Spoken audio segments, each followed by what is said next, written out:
one of the boys for a joke said, Macclesfield Football Club's up for sale. I was like, yeah, right. But I know what's going on. You can see what's happening. So I bought it. That's but I actually generally can't remember buying the football club. Hey guys, welcome back to More Than a Match. Myself, Damani, and RH. You're going to laugh, aren't you? You like that? That was really good. I couldn't wait for that. He's going to laugh. So, can we just do it again? One more time. Go on, Hey guys, welcome back to More Than a Match. Myself, Damani, and RH. Hey, tell you what, you're a pro, mate. You're a pro. Hey, I can't do that. That's why I make you do it, but I'm very well, thank you. How are you? I'm excited about this episode. I am. I'm very excited. We're at the Leasing.com Stadium, the home of Macclesfield FC, the home of Damani Mellor. With the main man. Rob. Rob Smethurst. Thank you so much for joining us, Rob. Pleasure. On More Than a Match. Let's just start out with relevance. You've lost your manager. Yeah. We really appreciate Robbie Savage coming on our podcast and, giving us his time. It was a fantastic episode, but it's a massive blow to you and the football club, I can imagine. Yeah, it's huge. Absolutely. I mean, we're still sort of, picking up the pieces. It was a huge blow to me. And I'm guessing to all the team as well. We'd spent the summer getting the right team ready to go for the season, and suddenly the shock of him going was a bit heartbreaking. If I'm honest, it's something. It's going to take me a bit of time to get over. If I'm honest, we spent a lot of time building this club from the ground up. 4 or 5 years of a lot of hard work and passion and everything that we've done to achieve what we wanted to do, and then for him to go so quickly within such a short period of time and so close to the season, has left us in a little bit of a predicament that, was just one of those things. So yeah, you guys, again, like you just said there, best friends, inseparable. I bet that was, again, like you said, it's really tough for you because, you got that relationship off the pitch as well as building a football club together. That's tough as well, isn't it? I think it is. I think, you start to realise how cutthroat football is as well. Yeah. I think that's something that I'm starting to learn about. Obviously when I bought the football club, I was a bit naive to it, but I've had to learn quick. I've had to change my approach to football, on how cutthroat it is, and also how there's no loyalty in football as well. I think that's something that I've realised, and that's the hard thing to do when you've worked in big corporate organisations with great staff and great people. Yeah. You get a lot of loyalty, but within football, it's completely different. Yeah, what's it been like for you as a player, at the football club? Because again, Rob said it's heartbreaking, but what's it been like for the lads as well? Yeah, it's weird. It's obviously it's a massive shock, and it's different, isn't it? It changes the dynamics, because when you're so used to someone coming in and the club, it's like, what's next as a player? It's like, who's going to come in? Is the dynamic going to change? Like, everyone's different, aren't they? So obviously I knew Sal at the time as well, so it helped me feel more comfortable because I knew him. So it was a massive shock, like Rob said. He built the club with Rob. Yeah. And then it's football, isn't it? I think, Rob, as well, I think it's a testament to yourself as well, how someone like Forest Green are coming in to take a Macclesfield manager, and that's the work that you've done and the success that you guys have had, that a club like that have come in for your manager. I think that's a testament to you and what you've built here as well. Yeah, no, I agree. I think look, it's an amazing, and look, I wish Sab all the best. There's absolutely no question about it. I mean, I want him to go out there and do the best that he can. But selfishly, from my point of view, I thought we were in this together. Yeah. I thought we were building something. We've got huge aspirations for this club. We want to take it all the way to the league. We're investing heavily. We've got great investors. And I probably can't quite see so much why he has gone to something like Forest Green when he was a part owner of the club. I gave him 20% of the football club when he first joined us. And he was involved from the start. So I generally thought his passion might have, been here all that way and stayed with us, really. Like you said there on the Forest Green stuff, was you expecting him to go to a league club maybe, rather than a National League outfit? I know they got beat in the playoffs and stuff like that, but if someone come in for him, would have thought it would have been a league club to tempt him away? Or higher. Or higher than that? Yeah, definitely. Yeah. Definitely higher. But look, money talks. Football is about money. Mm-hmm. Something I've had to realise quite quick. And he has to also protect his family and protect what he wants to be in the future. And at the end of the day, there was obviously a a big enough deal, you know, monetary wise, to make that happen. So, you know, I wish him all the best, and you know, he's still very good friends with him. Yeah, you know, that's great to hear as well. That you know, because because we've been through so much. Yeah, it's hard to. You can't just shut someone down. Yeah. No, you know, definitely. When we've been through so much, it's but it is, you know, we've got to look at the positives now, haven't we? Yeah, you know, definitely. I think that's the aspiration. The exciting part now is, you know, it's definitely giving them a fight back. I've got that energy back. I feel more positive. I think, you know, with the new manager that we've got with John now is insane. You know, I think we've managed to pull it out of the bag. That's fantastic. So we're really excited now. Really excited. I think a lot of people will be shocked at the setup here, because it is a league club setup. Like, unbelievable. When I first joined, I was surprised. I was like, "Oh yeah, like this is better than some clubs I've been to." And it's obviously they shouldn't be where they are now. So this club's aspirations are higher than this. You've only got to look at like the fan base as well. It's a fantastic fan base. You know, home and away, it's brilliant. And again, I played here as a player many years ago, but coming here now and, you know, seeing, you know, we sat in this little area here, like the infrastructure, what you have built here is a league club. Yeah. Like there's no team in the National League who've got this facility, and, you know, full testament to you, and this is your football club, and you building everything. It's amazing. So John Rooney appointed the new gaffer. Was that a quick process? Did you have to act quick, or was it more of a... No, I think it was...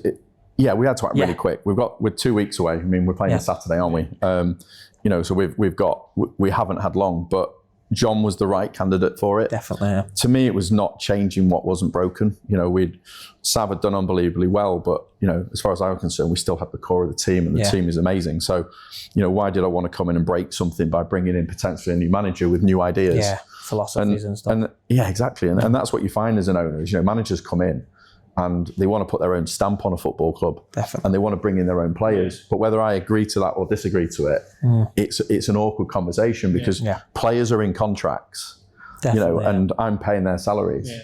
And they might not see them as part of the team. Yeah. And they might sort of alienate them and put them on the side and say, look, you know, we're not going to play. We want to bring in new players. Yeah. And I'm thinking, Christ, how much is that going to cost me?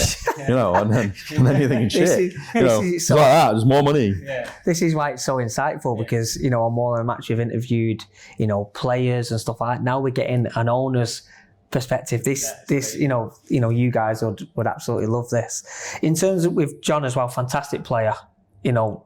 Is he going to still play, or is he parking the playing side? He's just going to focus on the managerial stuff? Yeah, I think, look, we tried it with previous managers. Yeah. We had another manager in that was player, it didn't work. Yeah. So, you know, I sort of had to say, look, are you ready to give up your career now and concentrate on taking this club to where we want it to go? And you know, I'm guessing that's probably quite a hard thing for him as well, to be fair. Yeah, you know, as a player to stop playing to be a manager, but then what an unbelievable opportunity that he's got now. It's something he wanted to get into, so it's the perfect time to really, and he knows he's in an environment where everyone knows him. Yeah. So definitely, all he can do is prosper, because the boys are going to back him 100%. It's a very big for him. So I think obviously that him being appointed, it put us at ease a bit more, because we know him. It's familiar. And as a person, he might be our manager now, but it doesn't change the relationships, and he knows all the boys. So and that's what's nice, isn't it? Yeah. Because that's what... The dynamics dynamics not changed. As much as it has changed, it's not changed, if that makes sense. Because him as a player as well, you know, speaking to yourself, like, he always demanded very high standards as well. So as a manager and he's a leader, like, but what you will see is you'll have to see a different side to him, because now he's the man. Like, you know, as a player, like, you're always going out there to get 3 points, but now he's a gaffer. Yeah, so it's more added... You know what I mean? Yeah, when you play with him on the pitch, you see a different side to him as well. Yeah, no, you've done something wrong. I love that. You know about it, don't you? Yeah, you know about it. You can hear him. Like, oh, no. I was a midfielder and I like technical footballers. I really like him, mate. Yeah, like watching him, like, brilliant. He's simple, but he adds so much to the team. Like, his finishing is unbelievable as well. Yeah. Like, we're going to miss him though, aren't we? Let's be honest. We're going to miss him. We do, on a Thursday, we do a game, like a shooting game at the end. And he always wins it, and it's annoying. It's annoying. He does the last shot. He's like, right, just outside the post like this, and he puts it there every time. Like, I love it. I love it. No, it's brilliant. Like, and again, you've kept that core. You kept that core from last season. big shout out to Doss. Got to mention Doss. He's one of my favourites. Dawson. The skipper. Yeah, I love him. I've told him he needs to. I'm going to pick his celebration this year for the fans. So if it's a nice celebration, he's doing all this, and I can't. Hey, dear sailor, and all this. Yeah. And he likes it, but it's gonna have to change. But yeah, let's draw it all the way back then. So where did it start for you? I know you're the owner of obviously Macclesfield. But where did it all start, and how did you get into this? Like, talk to us about your background and what led you to building Macclesfield. Crazy, really. I mean, like I left school early. I was dyslexic. I struggled at school, and then just ended up in the car business for probably about 20 years. Found my way through that. That was tough, really tough, but gave me a lot of worldly knowledge, if you know what I mean. It was an amazing experience, and then.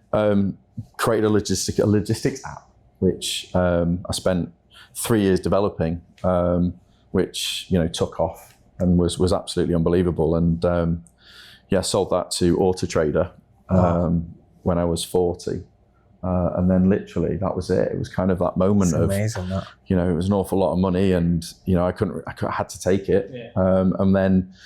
It was a kind of like, I always say it was a rock bottom moment then for me. It was I'd completed everything that I wanted to do, but I didn't have any direction, didn't know what to do, what's next. Yeah. And you soon realize that material things don't really matter. You can go and buy your cars and your houses and stuff, but after a while, it's just material. Yeah. I felt like I needed a purpose. Yeah, 100%. And that's when I started to get into a company called Pro Football Academy. So we built, if not one of the biggest football academies in the whole country. And that's kind of where I learned a lot about football. Yeah. My boys are obviously playing football. I've got 3 boys. Yep. And that became my passion. I just became obsessed with it. I absolutely loved it. I loved everything about it. But while all that was happening, I was drinking a lot. And the funny story really is I was out on a night out with a few pals, and we've been on like this 4-day bender, and one of the boys for a joke said, "Oh, Macclesfield Football Club's up for sale." I was like, yeah, right. But I know what's going on. You can see what's happening. So I bought it. That's but I actually generally can't remember buying a football club. I got the solicitors involved. I've got a great team of people around me, so I just said, "Look, make it happen." And no way. 4 days later, and by the time I'd actually probably woke up after my bender, I'd realised that I own this place. That's mad. Wow.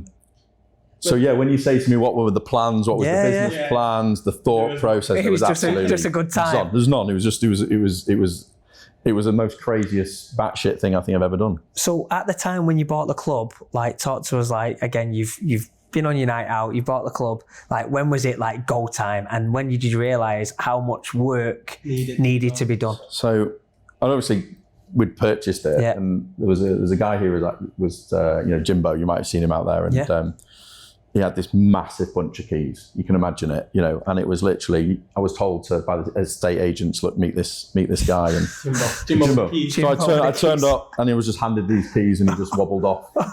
And I'm thinking, what do I do with these? No, so picture it. So there's a lock. You've got 100 keys. I'm sat there for about an hour trying to get in here. So I walked in, and I was like, "Oh my God, this is horrific." Yeah. The grass was grown. It'd been stripped because the receivers had been in. There was nothing, nothing. I hadn't even looked at it, had I? Yeah. I've not even been round it. I was going to say, because I bought it without even looking at it. So I can't remember it. That's brilliant, though. So when I saw it, my wife actually came, and it didn't go well because I hadn't told her.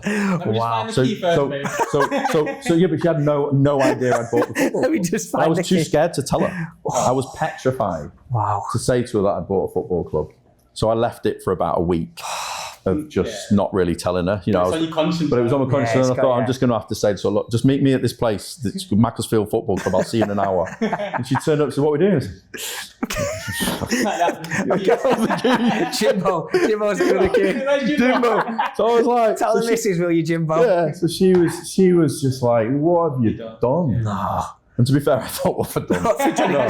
I don't know what I've done. Wow. But you know what? Then I just thought, I could actually really do something well with this club. And then, I didn't realise how much it was going to cost me. I mean, spent an absolute fortune, putting the pitch in, we're putting new bars in, restaurants, gyms. I mean, we just literally went to town on it. Or I did. It's amazing. And spent an awful lot of money. And so that's kind of how it happened. It all happened really quickly because it was COVID and you couldn't get any builders, you couldn't get anyone to do any work. Yeah. The season was going to start and we had probably about 4 months to turn it all around. Wow. So from nothing to this. That's amazing. You know what though? When you're saying that there, you've built a community here, like with the gym. Well, obviously, like you're saying, a lot of people are using the pitch. Like the first team, like, they got the 18 side. You've built like a proper community where the town can be proud of. Because again, it was a massive club. It was a league club. Dropped out, obviously financial troubles. Now you've just brought that excitement back. I think that's become my passion. Yeah. When you start to see the community and how much this meant. Yeah. I was naive. I didn't have a clue. I thought I'd end up with like 300 fans. No.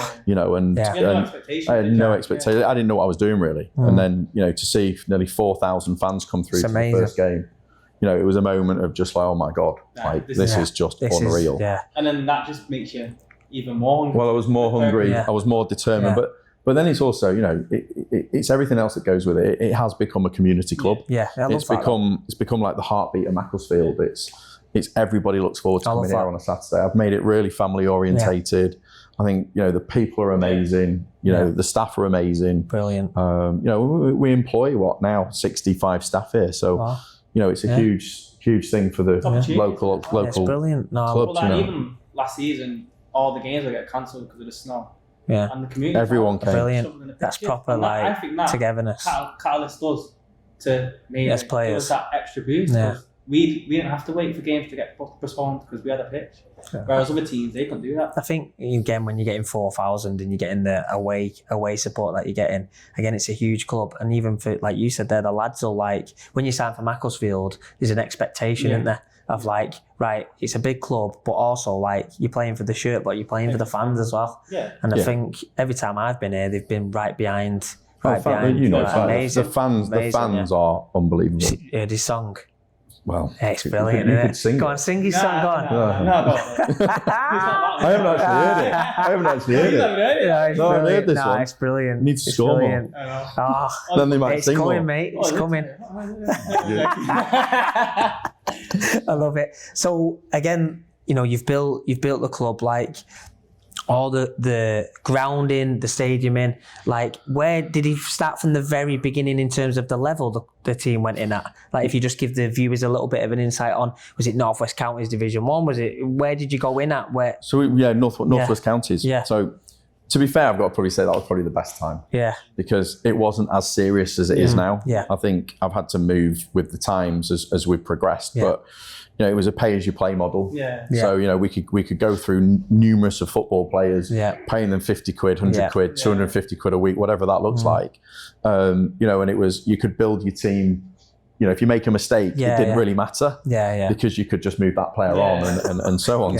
And that was kind of how it worked. And we won that. We won the first year. And we've had, since then, 3 promotions, which is incredible, and 1 playoff, one semi-final of the Gateshead, the FA Cup trophy. But now it's got really quite serious, and I think that's the bit now that I'm sort of understanding. The contracts with players, dealing with agents. That side of it isn't nice. I'll be honest. It's really become more competitive, and you're also competing against other clubs against them as well. And that becomes more stressful and more money for me as well. Definitely. A lot of money that I'm having to put into the club to make it work and be successful. People think to own a club, you have to have millions and millions and millions. So it's they think the money's endless, don't they?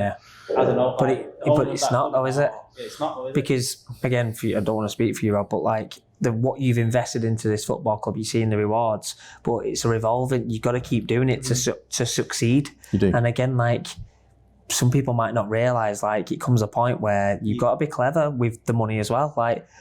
You've got a playing budget, you've got to stick to the playing budget, you've got to stick to all these budgets. You're going to get yourself into a bit of bother because it's your responsibility. That's what you've got to be really careful of, because because it's a sport, your passion kicks in, and you can make some really bad decisions, you know. And I think what we wanted to do here was just make sure that we try and stick to a really good business model. But what we're finding now is it doesn't matter how many pies we sell, how many kids are in the academy, you know, how well the gym's doing and however, you know, the bar's doing and the ticket sales, it's never enough. And it never is going to ever be profitable. You know, we probably about break even, which is amazing. But then the more successful you are and the better that we do, the players become more expensive. And it gets to a point where, you know, where I won't be able to afford it. And that's the reason why I started to bring investors in, dilute my shares, you know, drop it down to a level that I can afford. So, you know, if next year, for example, we needed £1 million, for example, as a player budget, you know, we potentially as a club could lose £1 million. You know, and that would be me normally having to pay the deficit in. Now it's shared between. Now it's shared between about 7 of us now. Will you go into and give us, the guys and even us, a little bit of insight into like a board? Like, because when you think of a football club, how does a board work? Like, obviously you're at the top of say if it's a food chain, for example, I know you probably don't want to refer to it as that, but you're at the top and then you have the shareholders down. What role do they play in a football club? Mainly financial. Okay. So, I mean, it's more about me going to them and saying, right, look, you know, let's, for example, say we wanted £1 million this year as a budget. So like this club now is probably generating, say, 2.4 million of income. Yet we're probably about 2.4 million in costs. You know, we're probably running at maybe an 850, 900,000 pound player budget this year, which is what I think is the right level at the level we're at. Then what we would do is next year is go, right, okay, we potentially might need 1.5 million, but we're only earning X amount. So then it's a case of going to the board and saying, do you want to be part of this? You know, do you want to invest your own personal money, your own personal wealth for the love of the club, really? Because they're not going to get any money back from it unless potentially, you know, some big owner comes in and you know, bigger than all of us and says, look, we want to buy the whole club. You know, that's the only time you're probably going to get your money back out of the football club. And I think for me, it was more, you know, it's become more of a passion. First of all, it was a business. You know, and it was all about how can I make money. You know, I soon realised that it's not, there's absolutely zero chance. You know, it's just how much do we need every month, and I've got to put it in. But you can only do that for so long, and I think this is why a lot of football clubs go bust. Got to be so clever, aren't you? It happens to loads. And Morecambe at the minute. Morecambe administration. But if you're reliant on one owner, that's when it goes wrong. In terms of the board, do they, you know, day-to-day runnings of the clubs or decisions, do they have a say in the decision? Does it say, like, if something big comes to you about, let's say about the new manager, for example, does that just solely lay on you for your decision, or do you go to the board? Not necessarily. I think more for me, I'm the sort of, you know, I kind of run it. These are kind of more silent investors. You know, they are proactive in helping, and they're great for me to lean on. I love that. Running a football club, you know, is when you're on your own, especially now with what's happened with Sav. You know, I haven't got him anymore. You know, he was a huge part of my life, and that's now gone. I'm in a position where, you know, I need, who do I talk to? Can't talk to the players so much because it's the players. It's difficult, and it's a boundary. I can talk to the family, but, you know, they're like, well, why did you buy it in the first place? This is what you got yourself into. This is what you get yourself into. Live with it. I'm like, great. And then, you know, the investors that I brought in, you know, the right people, and I'd spend a lot of time trying to find them. I'm always looking for investors. There's no question about it. You know, if someone comes along and he's the right, but it has to be the right fit. You know, I don't want somebody that just wants to strip the club, and it has to be more about a community project. And that's what I think I'm more about. Is it's a family club, and I've got to look after it. On board with that philosophy that you carry, and that desire as well, and enthusiasm, because you don't want someone in trying to say, if you've got the enthusiasm up there and great ideas, they go, we're not doing this. Why don't you do all that? Yeah, and I think there's you know, look, there's certain investors that have come in and just want to run this purely as a business. So they're saying, well, look, you know, you've got this amount to spend, you know, you can't go over. But then what they don't realise is there's always certain things that happen within football. You know, we could get an injury. So for example, if Max, the goalkeeper, went down, we haven't got a reserve, have we, at the moment? So, you know, have we budgeted for a reserve? No, we haven't. So there's always something during the season that crops up. Contingency plans in place as well. Yeah, definitely. Another question that I would have asked, you touched on it a little bit there about agents. Obviously, you as an owner, seeing like different sides of it. You said it's very difficult dealing with agents. Like, just, again, talk to the viewers about like how difficult is it? Like now it's getting serious and the playing budget's going up. You're going through the levels. National League North. Is it a lot more conversations with agents, and are they trying to go elsewhere to get their client more money, and you're finding it quite difficult? Yeah, of course. I think that's the hardest thing in football, isn't it? It's retaining your good core of the players. I mean, it works both ways though, and I think that's where, like for example, desperate to do a new contract with Damani, but we'll have to sit down and look at the paperwork, but there will be a part of an agent that will come in and negotiate. And I think during the summer when we were negotiating, everybody's playing everybody off. We've heard it a million times. A player will come in and say, "Oh, he's got four other offers." Yeah. And you think, "Yeah, really?" But fair enough. And you'll offer them whatever it is a week.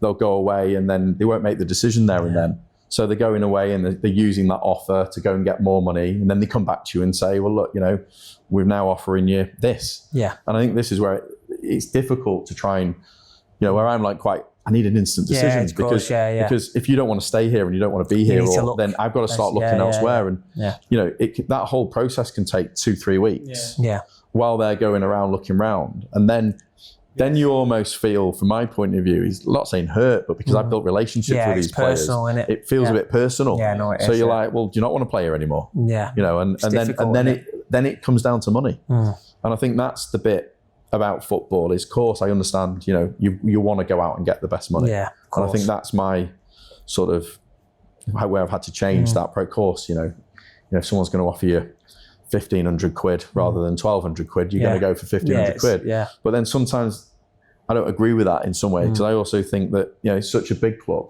You could also use this as like a stepping stone. For other things, you've got 4,000 fans. Platform. It's a platform. Yeah. Platform, yeah. Always eyes, isn't there? So many eyes. So many eyes. Because they're up and coming. Like, we're playing Saturday, and I reckon it's going to be a very good game for us. We've got Mansfield, haven't we? Yeah. So Mansfield, everyone's going to be watching that game. 100%. Of course.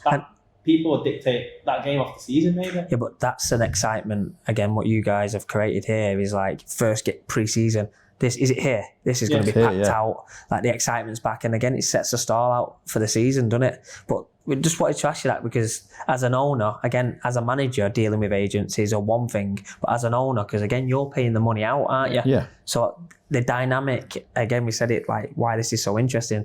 Because you're the one who's paying the money. You do, and you set yourself a budget because the club can only afford so much. Yeah. There's only so much money that can come in. Yeah. And, so you might say, let's just say, for argument's sake, it's £1 million that you've got to spend in that year. And a player comes to you and says he wants $2,000 a week or whatever it might be. Then you allocate that. But then you've also got 20 other players to also allocate money to. Yeah. And then it comes down to us negotiating to go, well, and then the board will come in and say, you can't have him. You can't do that, And then I'm like, oh, come on, but he's going to make all the difference. And that's when the managers put the pressure in as well, saying, well, look, I'm putting my name to this squad. So there's lots of different scenarios. And it's not easy. It's probably the hardest thing at the end of the season when you've got to renew contracts, especially if you've won it as well. Yeah, that's tough. Because it's tough. We've had, we have so many clubs after our players now. Yeah.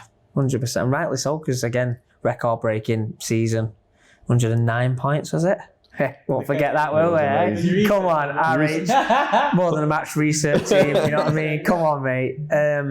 But no, it's a record-breaking season, and it's again like, what's your again? It's a bit of a daft question, but what's your expectation going into the new season? Because you are stepping up a level. There's a lot of the finances are a lot higher in them levels. National League North and National League, there's a lot of full-time teams. What's your expectation? Obviously, daft question. You're not going to say, "Oh, we're going to do this, do that," but like, what's your thinking? Well, look, if you'd asked me this when Robbie went, I'd be like thinking, maybe we're lucky if we hit playoffs.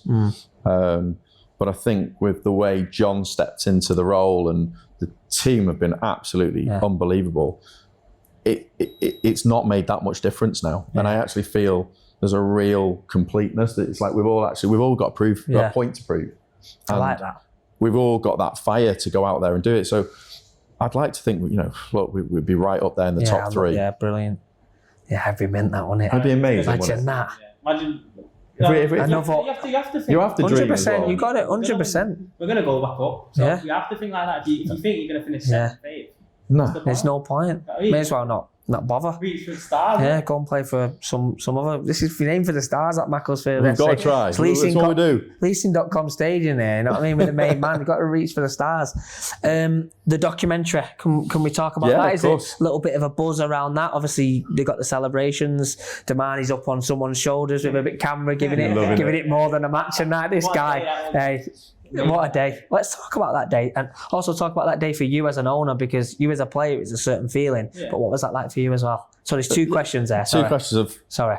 first question, documentary. Second out, one. I think September. September. Second one, that I think it'd be absolutely brilliant. Yeah, It was the it'd be whole amazing. journey. Yeah. It was more involved around the players. Brilliant. It was behind the scenes in the dressing room. It wasn't really much on me or Sav. Yeah, it was Sav. more about the whole journey of what we've achieved. So obviously I can't love that. wait for that. And then what was your second question? About the feeling when you was promoted. Yeah, I mean, even now, you know, it was just wow. Amazing. I mean, it's an unbelievable. So we're against all odds. You know, we've come from nothing. You know, the club obviously lost everything. We've managed to rebuild something from nothing. You've managed.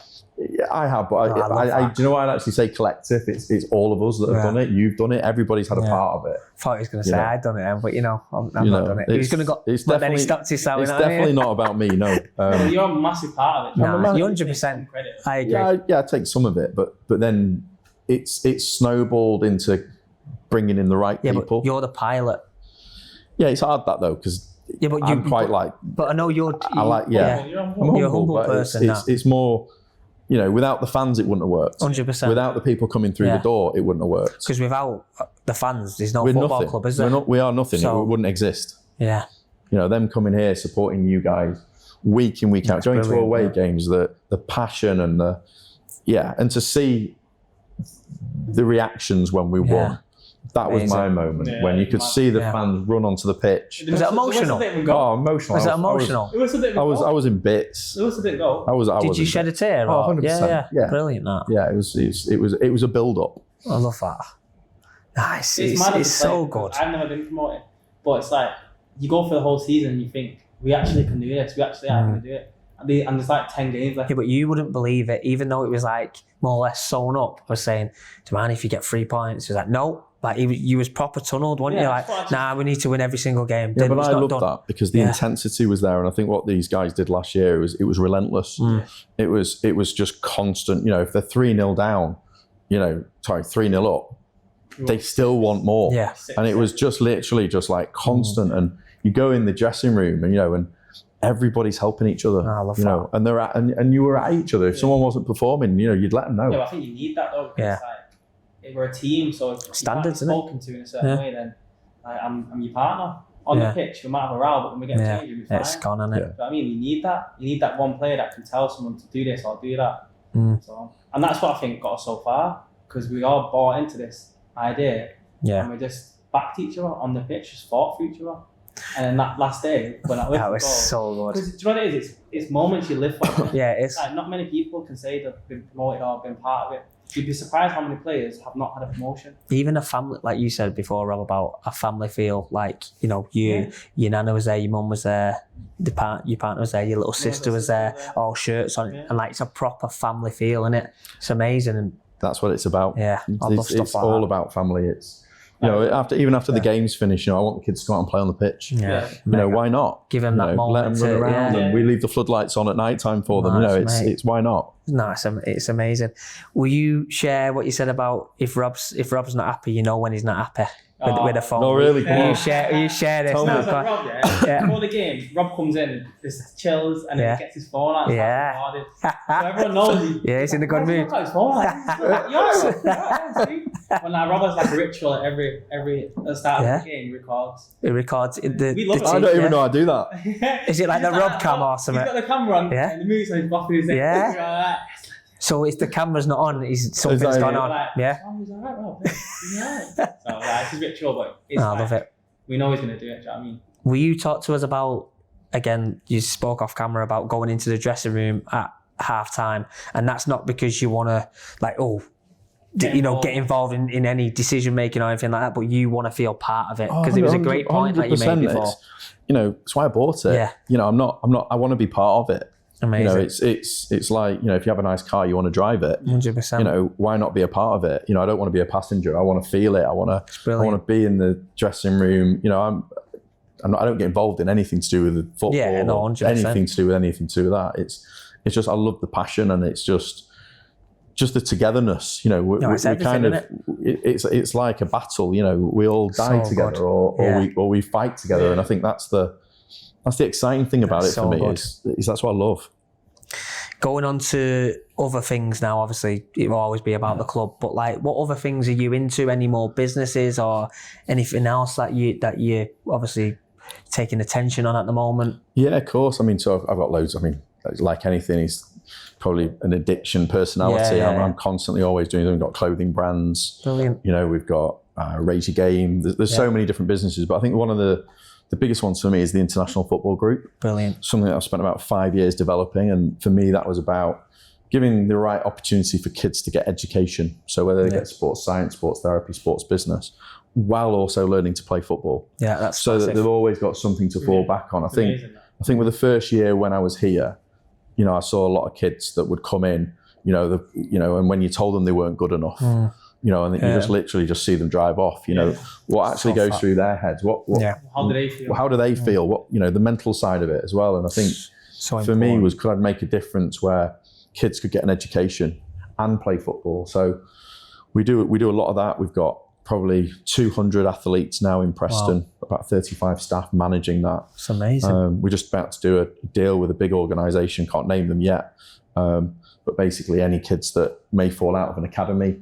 My idea now is that they can train and play at Preston. I'll house them, and I'll also give them an education to just give them that chance to see if they can do it. You see so many kids, like when they get told no, it's like they're heartbroken. So for them to have like a backup, or even like you said, the education side, that might lead them into another avenue that they didn't think they wanted to get into. 100%. And it's giving them another opportunity. So I think that's amazing. I think, again, one of the reasons why myself and Damani started this as well, like, not everything's sunshine and rainbows, is it? Like, just because, you're in a certain position in your life, there's always like something going on behind the scenes. So for you to care about the education's massive for everyone in everyday life. It's so important. And also for these lads that do get a setback, that you nurture and put your arm around them, there's footballers in there as well. But we won't ever know, because they get a rejection and they take off. Yeah. And they drive off, and who knows? So the fact that you're doing that. There's so many other things within football now. If you're not going to be as a footballer, you can be an analyst, you can be a physio. Yeah. We have safety officers, we've got food and beverage, we've got gym managers, PTs. There's so many other coaching. You can do all your levels. We've got a huge academy. We've got 650 kids in the academy now, which is amazing. There's always something different around avenues. the football. Exactly, loads of different avenues. But it's hard as a footballer, because when it's football, it's all you know, and you get told you're not good enough. Like, it's difficult. Just shatter someone. Mentally, it's so tough. Mentally, when you're a kid and you think, you grow up with these kids and you're around them and you think, I'm going to be here for the rest of my life. And then one day you get told, you're not good enough, you're going to have to move on. And that relationship you build, you think, I'm going to have to start again, all over again. It's so bad. It's tough. But again, we always talk about it on air. It's like that support network is so important. Yeah. Like, again, talk about my own journey. I played and didn't get offered a new deal. I went into the coaching game. That's what I did. Done all my badges.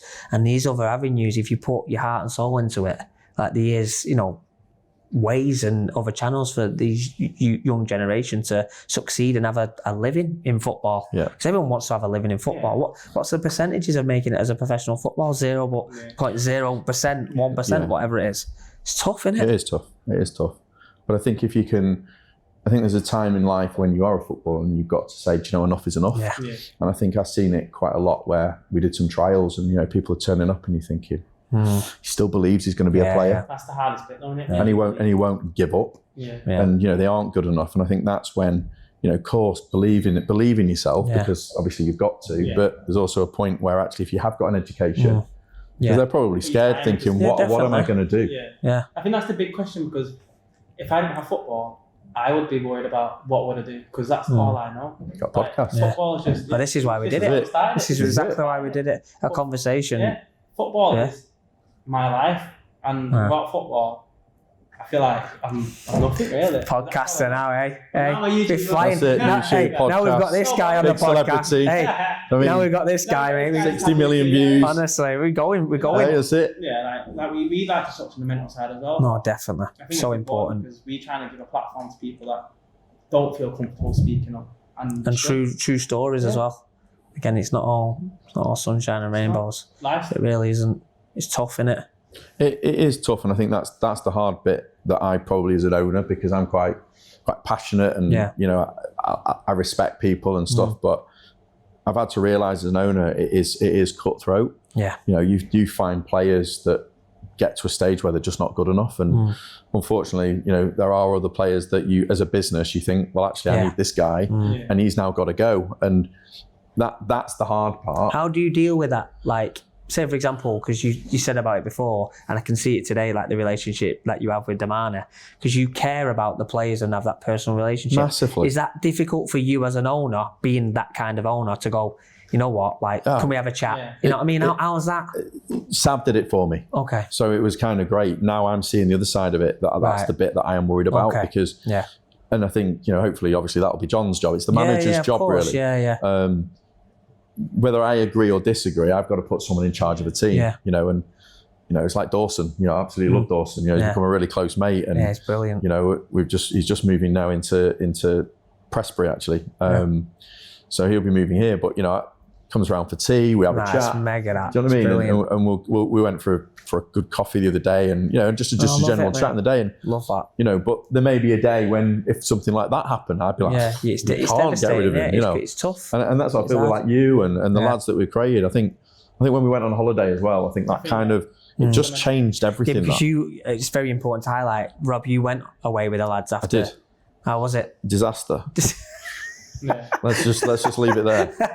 I don't think I saw. Was it there? I can't actually remember to be there. No, but it's brilliant. It's brilliant the fact that again, the owner is with the lads. That togetherness. Well, for one night, brilliant. from all I remember, I was there. The rest of the, I think I disappeared for 3 other nights. I think I arrived at the airport. Just going, where am I? Holiday was class because, like I said, like we had everyone like togetherness. You, Sav, Nick, all the staff come, and that. Did Bandy come? No, Bandy. But I think what a guy Bandy is. Them being there, like it just like made us even tighter. Do you know what I mean? Because I think some of the boys are a bit apprehensive, like what's it going to be like? Is it going to be good? Because you always have that. Because there was people that like might have been a bit scared. Don't drink. So that's a dynamic. But they all had a great time, and I love that. Mate, that was one of the best holidays I've ever. It was the best holiday I've ever been on, from what I remember. One of them, right up there. I mean, it was just a boys' holiday. Good. Like, brought me back to. No, but that goes back to the season, though. Yeah. Like we all stuck tight, and like the boys didn't have to come if they didn't. No, like, I don't. You don't force. I think that's them, brilliant. They chose to come. I think all the boys respected that because it's like out of comfort zone. You know how annoying it is when you speak to people and they're drunk and you're not drunk. It's the worst thing. Nice. No, it is. Someone's annoying right in your face and that's like, oh wait. They're having a good time. It's brilliant. No, it's so good. Listen, Rob, we really appreciate you taking the time to speak to us. Pleasure. And welcome us in. I know Daman is part of the furniture, but myself, seeing the club, seeing the room that we're in now, VIP lounge, and what you've done with this football club is amazing. And aside from a one night out. Hey, that's what we got to take from it. Like we've got to take it. Sometimes drunk nights work out. Yeah, but no, I think it's brilliant. We thank you for taking the time. D, anything to add? One more question. We always finish in this. Yeah. What has football taught you? Or being an owner of a football club taught you? Oh my God, what's a question? This is what we do here. You know what? You've thrown me a curve. What's it taught me? You personally. How important the fans are, I think, without a doubt. I think without the fans, their passion, their support week in, week out, and that community and the people that surround the volunteers, the people that do stuff at the football club for nothing, to me, has just realised how much a football club in a community is almost like I say, it's like a heartbeat. I love it. It brings people together. The connection. It's just amazing. I've never experienced anything like it. The power of football. Yeah, but amazing. Do you step back and then take it in and like you bought this place and it's amazing. You've done like story. You know what I mean? Like, do you not look at it like I've actually? Yeah, but he's too honest. He's too like, you're all about like a collective, aren't you? So he goes, yeah, but I've not done it. The coaching staff have done it. The volunteers have done it. Because that's probably what type of person he is. But like I asked you before, if I'm in here right now and get a pint here in the nice little lounge, and I sit back and I look around, that stand's full. This is all full. That's full. Your team are winning 3-0. You must sit back and go in like, I'm like McGregor in here. He's walking around like giving it the big licks. Surely you must think like this is. It's bizarre. Just don't. Mad. It's mad. I don't. Sometimes I don't feel like it's mine. It's almost like I passed the ban on. It's a community thing now. It's like I started it. I built it. Yeah. And of course I'm here every day. And I graft every day and I look after everything. Obsessed? I've become obsessed with it because I don't want to let anyone down. Yeah, I love that. And that's what it's given me is I'm scared of failure and. While I own this football club, this club will go for generations, long after I'm gone. But again, I need to make sure that it's looked after. Again, I know you won't admit, but if you didn't buy this football club, that would never happen. True. Thanks for a few pints of Stella. And listen, if you see this lad around, obviously, he'll probably buy you a pint. You won't need to buy him a pint. But big shout out if you're a Mac fan. I'm sure you'll appreciate what this gentleman's done for this football club. But wrapping up, D. Should we wrap it up? What do the guys need to do? Like, comment, and subscribe. Yeah, that's what they do.